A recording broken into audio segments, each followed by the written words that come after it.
What is up, everybody? My name is Damon McLean, and today we're doing a video on how I make all my arrangements for the music that's currently on this channel. I'm doing the same process that I used to create a What a Night, Creep that I just put out. I'm doing all that. I'm currently getting over a minor chest cold, so I'm sorry if I cough or sound a little different. But so how we go about through the process, I normally just think of a song. I normally go through like my Spotify playlist or anything like that, and I think of something that I really want to hear, and then I go over to MuseScore, which I do all my like where this is where I do all my composing, my arranging, and everything like that. MuseScore, it's a great software. It's free. I go pro, so then it lets me upload more stuff and everything like that. But the trick that I find when I go through and I'm looking for music to go is I make sure that there's a SATB of the song, which means it stands for soprano, alto, tenor, and bass. And that right there gives you the chord, it gives you the whole breakdown of the song, but in chords and everything like that will work together. I'm not arranging unlike other, I don't know how there's other type of arranging. I know that there's some where people literally just listen and they go off of what they hear. I don't know much about music theory in that sense of doing that, but I have a really good ear of putting instruments to things and making sure it all sounds out. Like I'll make something in like maybe like 30 minutes an hour, but I'll spend like the next 2 months going over it and just making it how I want to make it and make it sound great. So like this is like what this will sound like right here. We'll skip to right here, and this is what this will sounds like.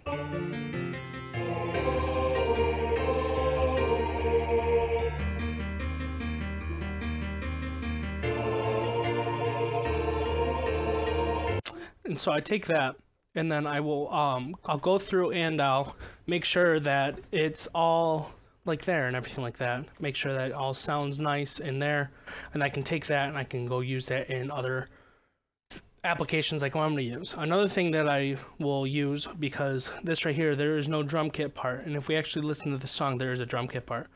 I'll normally just go through and try to find a like someone who's made this but for the drum kit. Now, unfortunately, I had to Google search Mr. Brightside, let's see if I can spell here, drum MIDI, and it took me to freemidi.org, which I used a little bit and everything like that, but not really. Okay, yes, I understand, so I'll just pause on this site. And so I'll just go in, and then I can listen to it, and then you can hear the drum kit in the back. And so then I take that and then I will just download a MIDI, which I already have. And so then the only thing I'm going to extract from this is just that drum kit. I'm horrible at drum making, drum kitting, if you want to call it that. And so I normally just borrow it from other people. I do this for fun, and so everything like that, and it also increases my music ability in the sense of making things work. So once I have all those things installed, like downloaded, I will pop into MuseScore and have both of these side up. See, this is the drum kit part. This is the full song, but I'm just over it for the drum kit. And so we'll just make sure so it has 137 measures, which I don't even think this has that many. So I mean, it might. Let's go all the way to the back here. Okay, that won't actually do anything. Well, anyway, I can figure that out. Another thing I normally always do is I go into MuseScore, I go to File, Parts, and I just make sure I make all parts just so I can get it and everything like that, and just so every part will have its own thing. 127, 8, 9, 10, 11, 12, so it's 132, and we're going to be okay because it does kick out 4, so we're actually going to be spot on. And so I normally do parts for everything just so then I can easily kick in. And now what I'm going to do now is I'm actually going to start the way of creating this. And so I'll just go up, I'll create a new score wizard and everything like that, go through, choose my instruments. I look at it because we have the soprano, alto, tenor, bass. And then the piano I'm going to be using for a electric guitar for the treble, and I'm using a bass guitar for the bass clef. And I'll play around and see if I really like those or not. And so we're just going to go in. For the soprano, I'm going to be using a B flat clarinet. For an alto, I'm going to be using an alto saxophone. For the tenor, since it's our main voice, I'm going to be switching and using a trumpet. For the bass, I'll be using a tuba because it's the low. I mean, depending on if it's like hardcore or not. No, it's gonna. You normally don't want to give a tuba like a lot of hardcore runs or something like that. Something that, because you have to have a lot of air to play a tuba, in my opinion, from playing it back in high school and everything like that. And then we're gonna add the drum set here, and then the electric guitar, and then the bass guitar. Since we are playing this, it's going to be in the key of D major because it is two sharps on the, not two sharps, two flats. I'm sorry, I'm not kind of exhausted right now. So we're just going to do that. And in MuseScore, you can easily just kick over and hit more, and so we'll go from that. And so then we'll actually be playing in B flat major. Tempo is just going to be a, let's see what tempo they use, a 148. So we're just going to go here, 148. Kick it over next, and it is going to be in, I believe it's in 4/4, yeah. And we're going to need a 132 measures. So we're going to hit finish. And then when I always get in here, because MuseScore sometimes crashes on me when I do this, I'll hit save to score. I'll save all that. And then I will go into do parts, new all, everything like that. Kick over, save it again, because MuseScore likes to do that. And then I go into general, create multi-mesh resers, apply to all parts, apply, okay, save, and now everything is all set up now for you to go and make everything.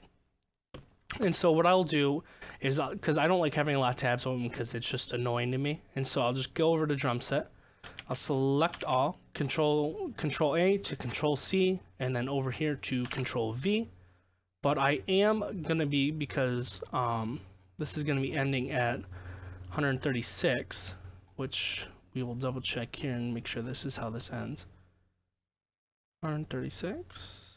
Oh, it already adds it right. So we can play around with it. So what I'm actually going to do is I'm just going to hit Control A and Control A.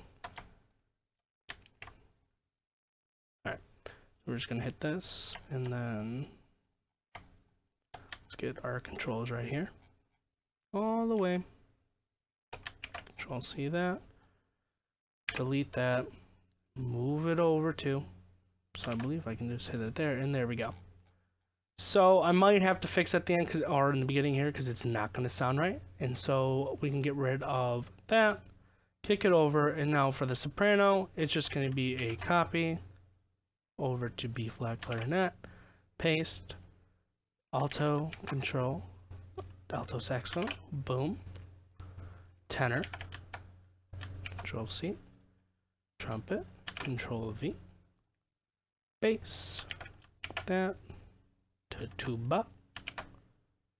Alright, drum set was already kicked in, and so we're going to go to the piano here, and what we're going to do is we're going to pick the top one all the way down to the bottom here, click it, control C, electric guitar, we're going to pop you right there. And then the bass, we're just going to scroll all the way up here and click that, and bass guitar. And now, because it's so high an octave, if you hit control and you drop the down arrow, we're going to get that. We're going to do that right there. Hold on. Actually, we're going to probably kick that back up. Yep, there we go. And so then we'll hit save just to have it, and then we'll listen to it.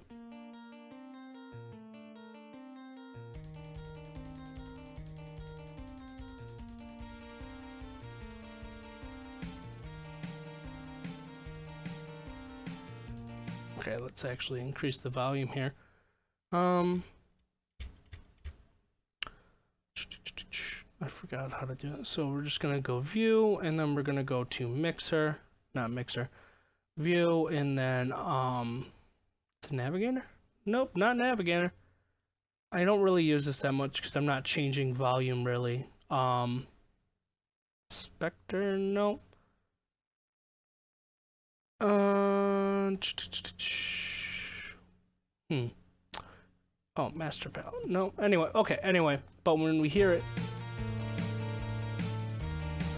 I'm basically here just making sure that everything sounds right and everything just works together.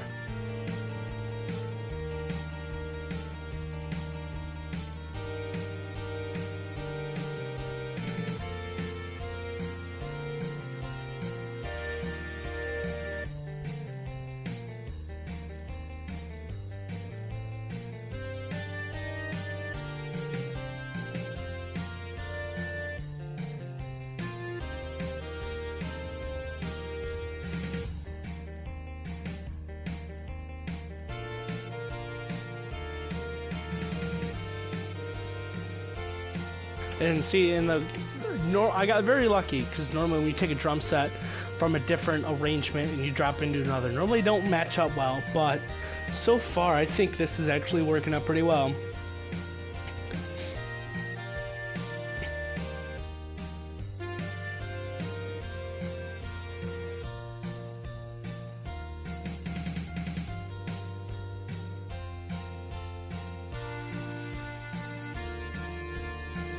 See, like right here now, I will actually just start, like, here, before anything, just go into, I normally work in continuous view so I can see everything. I'll normally just go over here, kick that up an octave, we'll kick that up 2 octave. Then, like, the B flat clarinet here, we can kick that up an octave, so it'll sound like this.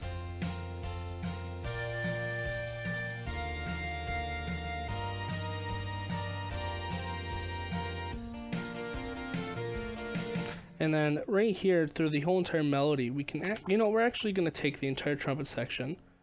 We're actually going to go back to the main thing right here. We're actually going to drop this back down 2 octaves. Go over here, Control A, and just raise that up an octave just to get sound. And no one likes a quiet trumpet. I mean, a lot of people find them annoying, but for this type of thing, since it also is the melody in the sense of it, I mean, the whole song is basically sung in 4 parts, but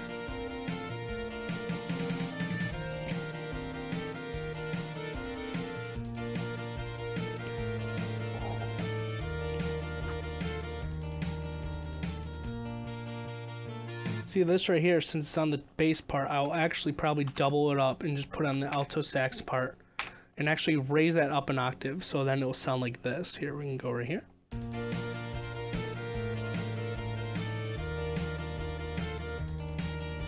Actually, I take that back. We are going to do that. And we're also going to add it to the bass part here. Can get out these right here.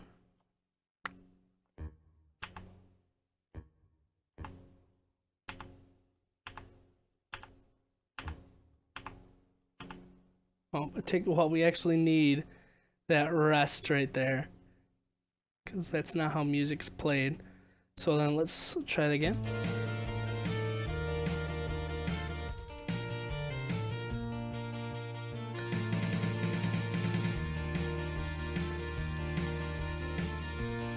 I get a lot of comments from like friends and family who's like, man, you make that drum set really like generic.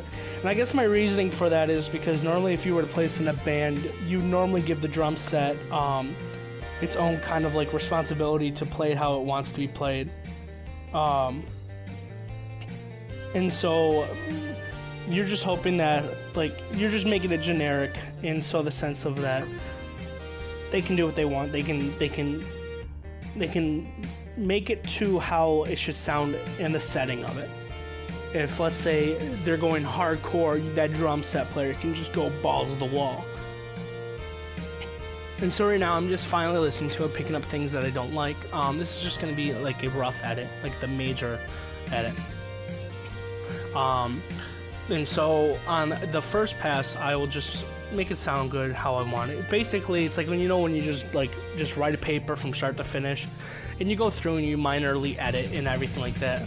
So like this right here, like this entire drum part right there, I'm gonna be coming up here, and then first off, let's see how many measures. Okay, first off, we don't need that right now, so we can go back here. So this is gonna be 1, 2, 3, 4, 5, 6, 7, 8. 8 measures. We're gonna go up here to the drum kit. 1, 2, 3, 1, 3, 4, 5, 6, 7, 8. Control C that. Pop back over here. Go right here. Pop that in. Now let's hear that.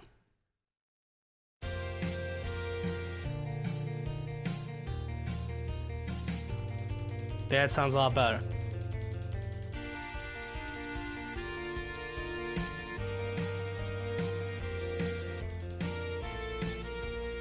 Yeah.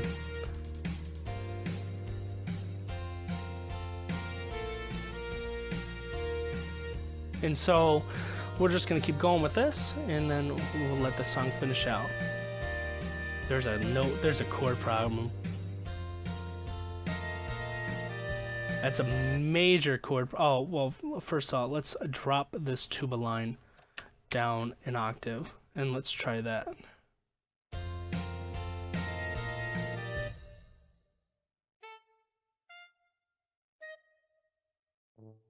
I think so. We're just gonna copy the main part, drop it here, drop that an octave, drop that an octave, drop that an octave.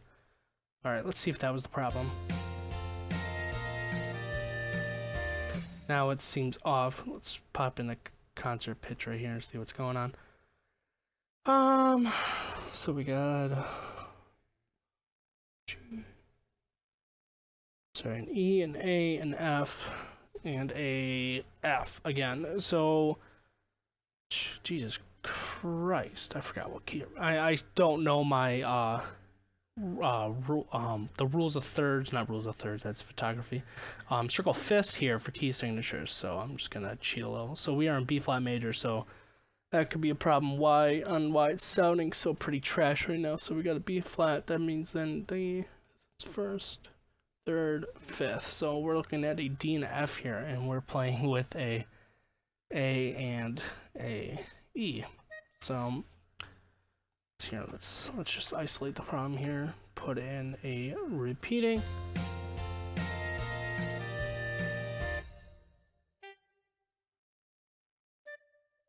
So it's the clarinets right now that are not working too well, so we can just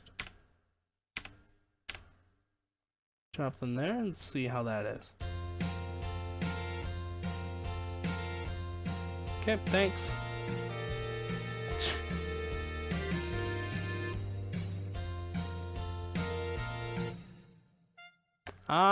It could be the trumpets maybe? Let's try that, because this is a pretty low part right here. Alright, and normally when I can't fix things like that, I will literally just control it back all the way so that I can just get the bass part back. Here, let's copy that, send that there, octave, octave. Okay.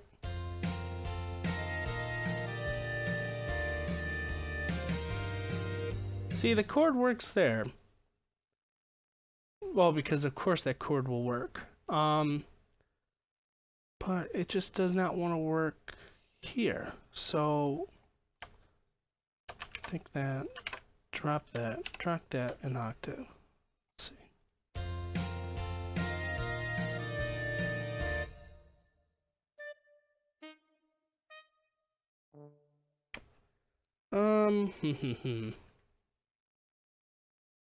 See if I can isolate the problem.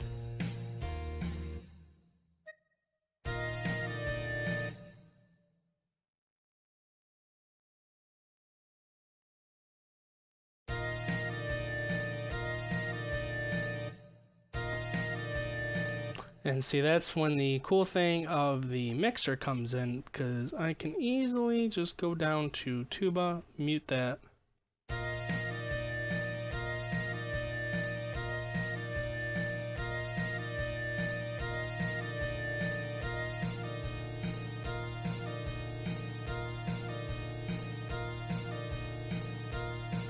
Ah! Alright, hold on. We'll just go back into the mixer here. Take out all mutes and mute the electric guitar. See, the problem is that it's just...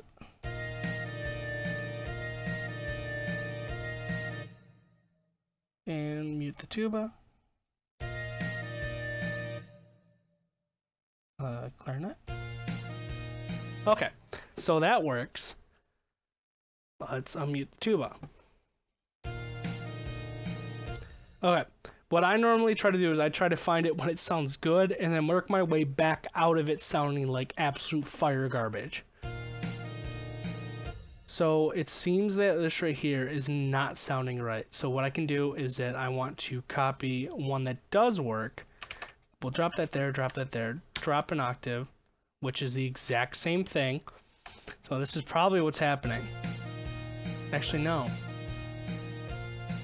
Sounds good. I'll mute the electric guitar. Electric guitar still giving problem. So then I will actually come over here to the trumpet, drop that in there. Let's try that now. Okay.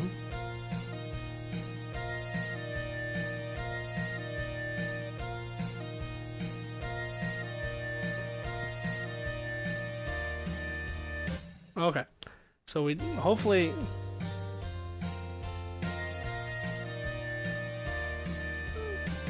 Okay, I'm actually going to drop an octave here on the entire clarinet top part. Just to see how that's going to sound.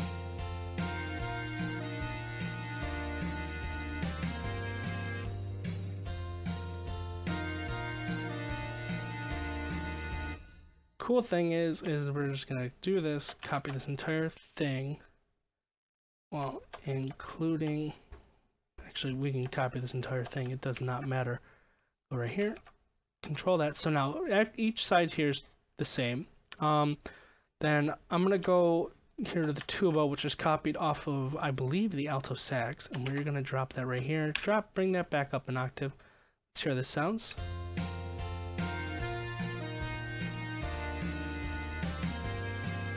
I like that.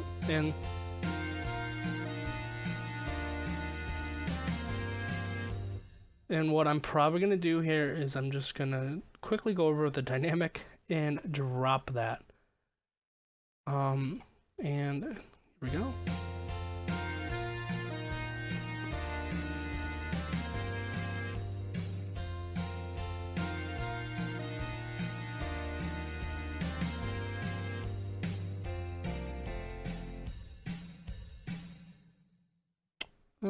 We can get rid of these three and we'll hear how this will sound.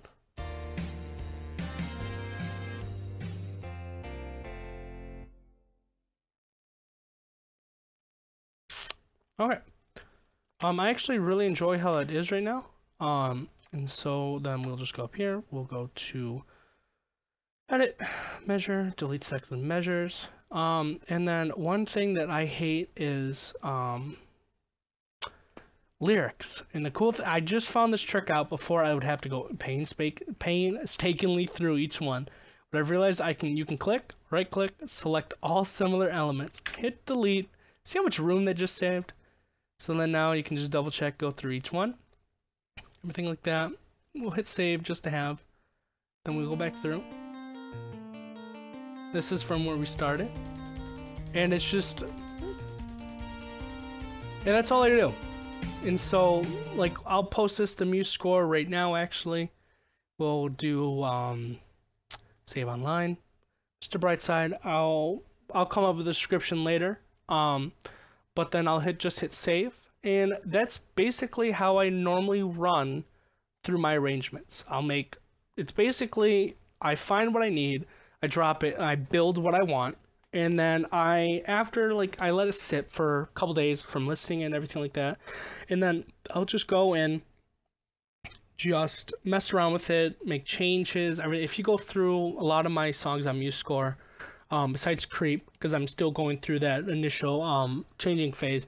Just go through my revision history and you can see like what I've changed, what I didn't change, what I added, what I took out. And so that is basically all I do for it.